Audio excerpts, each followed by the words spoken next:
ভারত পাক সংঘাতের খবরের দিকে অবশ্যই আমাদের নজর থাকবে, তবে তার পাশাপাশি যে খবরের দিকে নজর রাখবো এই মুহূর্তে, রোহিতের পর কি এবার বিরাট টেস্ট থেকে অবসরের পথে কি কোহলিও?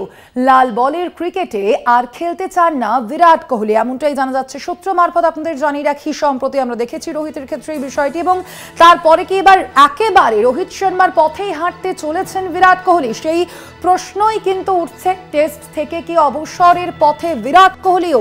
লাল বলের ক্রিকেটে আর খেলতে চান না বিরাট কোহলি, এমনটাই জানা যাচ্ছে এখনো পর্যন্ত সূত্র মারফত। আমরা এই বিষয়ে কথা বলবো। আমাদের সঙ্গে এই মুহূর্তে ফোন লাইনে রয়েছেন ডিজিটাল হেড অর্পণ ঘোষ। অর্পণ দা, কি জানা যাচ্ছে সূত্র মারফত, কি খবর? বিরাট কি তাহলে এই টেস্ট খেলা থেকে অবসর নিতে চলেছেন?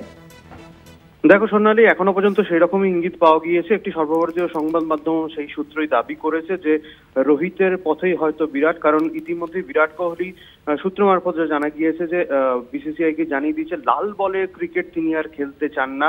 তিনি যে ইংল্যান্ড সফর হতে চলেছে সেই সফরে তিনি থাকতে চান না বলে সূত্র মারফত দাবি করা হয়েছে। তবে এখনো পর্যন্ত বোর্ড সেই বিরাট কোহলি অনুরোধ অ্যাকসেপ্ট করেছে কিনা সেটা এখনো পর্যন্ত জানা যায়নি। যদি অ্যাকসেপ্ট করে নেয় তাহলে কিন্তু আবারও রোকো যে জুটি বলা যেতে পারে, রোহিতের পর কোহলিও কিন্তু আর কোহলিকেও কিন্তু লাল বলে ক্রিকেটে আর দেখা যাবে না। যদিও এখনো পর্যন্ত যতদূর খবর পাওয়া গিয়েছে বিসিসিআই কিন্তু বিরাট কোহলিকে অনুরোধ করেছেন যা টেস্ট ক্রিকেট বা টেস্ট ফরম্যাট যেন তিনি চালিয়ে যান। ইতিমধ্যেই টি-20 ক্রিকেট রোহিত এবং বিরাট অবসর নিয়েছেন টি-20 ক্রিকেট থেকে, তারা শুধুমাত্র আইপিএল খেলছেন।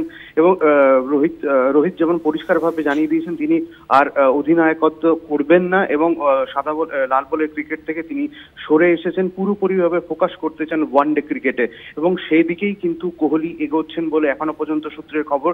যদিও অফিসিয়ালি এখনো পর্যন্ত বিরাট কোহলি সোশ্যাল মিডিয়াতে জানাননি বা বিসিসিআই তরফ থেকে কোনো রকম কোনো বিবৃতি দিয়ে জানানো হয়নি যে কোহলি আর খেলবেন না টেস্ট ক্রিকেট। তবে সম্ভাবনা প্রায় 90% বলা যেতে পারে যে রোহিতের পথেই কোহলি হয়তো এবার লাল বলের ক্রিকেট থেকে অবসর নিতে চলেছেন। স্বর্ণালী, একেবারে অর্পণ, আপাতত ধন্যবাদ। তুমি আমরা কথা বলছিলাম, আমাদের সঙ্গে ফোন লাইনে ছিলেন ডিজিটাল হেড অর্পণ ঘোষ।